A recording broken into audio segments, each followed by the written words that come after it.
Recently, a few people have been commenting on my videos and on my Instagram saying that I look a lot slimmer than in my videos from a year ago. And I don't really watch those videos. I don't go back and watch old videos very often, but I did.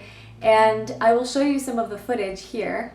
At that time, I was 131 pounds.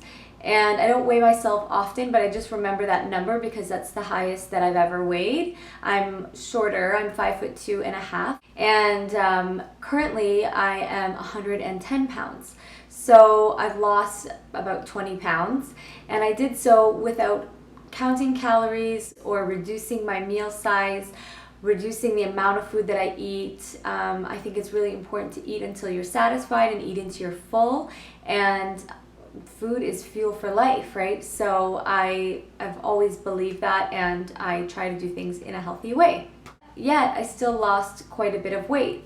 So I thought I would share this video, not for vanity purposes, but just to share the information and share the changes that I made with the hopes that this information will be helpful to someone out there who is watching. And I will also provide all of the links down below for the resources and videos that I mentioned in this video. So check the description box for that. Also, I'm not a medical professional, so this is just me giving my personal experience. So I've been vegan for 2 years. Vegan does not necessarily mean healthy. I just want to say that. There are a lot of candies, processed foods, packaged foods, deep fried foods that are technically vegan because they're not animals or they don't contain animal byproducts. So you can technically eat Oreos all day and still be a vegan. I've been a plant-based vegan since I became vegan. So I was eating healthy foods, plant-based foods the majority of the time. However, and I didn't realize this at the time, a lot of what I was eating was very high fat foods. I was having 1 to 2 avocados a day in my meals. I was putting olive oil, which is fat. Even though it's a natural food, I was putting it on my vegetable dishes, on my, my steamed veggies. I was putting olive oil all over that every time. I was eating spoonfuls of peanut butter and nut butters, which are healthy again, but fat. And I would make these desserts. I remember there was a month there where I had this like every other night, pretty much. Raw cashews, maple syrup, dates, cinnamon, and peanut butter and vanilla extract. I would put that in the blender food processor, and I would roll them up into balls and put them in the freezer, and I would have those as a dessert, and they were like chewy and cold, and they were really, really delicious.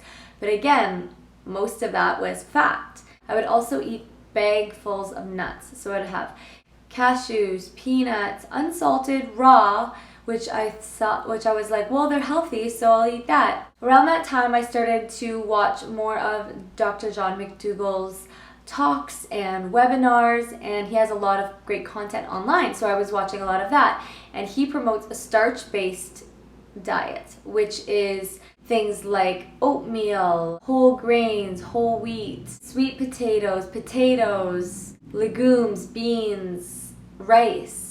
And so I was kind of curious. I didn't jump into it, but as he would recommend certain meals or show different recipes online and things like that, I thought some of them looked really good, so I tried some. And I was like, oh, this is really good. And so slowly I started eating more starches in each of my meals and less fats. I didn't eliminate it, and to this day I haven't eliminated fats. There is a place for them in my diet for sure.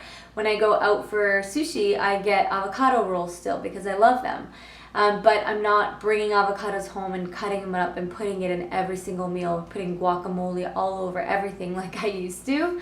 I'm now having starches as the main thing in my meals. So rice, sweet potato, pasta, bread, things like that I eat a lot of, as well as fruits and vegetables, and things like fats, oils, nuts, avocados, I'm having in a lot smaller quantities. And things that I eat absolutely zero of are, of course, animals, animal products, animal byproducts, anything involving animals. I don't exercise any more than I used to. The cool thing about this is I'm still eating till I'm full. I'm eating satisfying meals, things that taste good. Now I'm going to show you a diagram that really made a lot of sense to me when I saw it, and it'll probably explain what I'm trying to say a lot better. As you can see on the left, 400 calories of oil, which is vegetable fat, fills up only a small amount of the stomach, but eating 400 calories of unrefined starches and vegetables fills up the stomach much more. This way of eating is called a low-density diet, and I will put some video links down below that go into more detail about it. If you enjoyed this video, give me a thumbs up to let me know, and if you have any questions or comments for me, you can always leave them in the comment section down below. And thank you so much for watching. Have a beautiful day. Bye.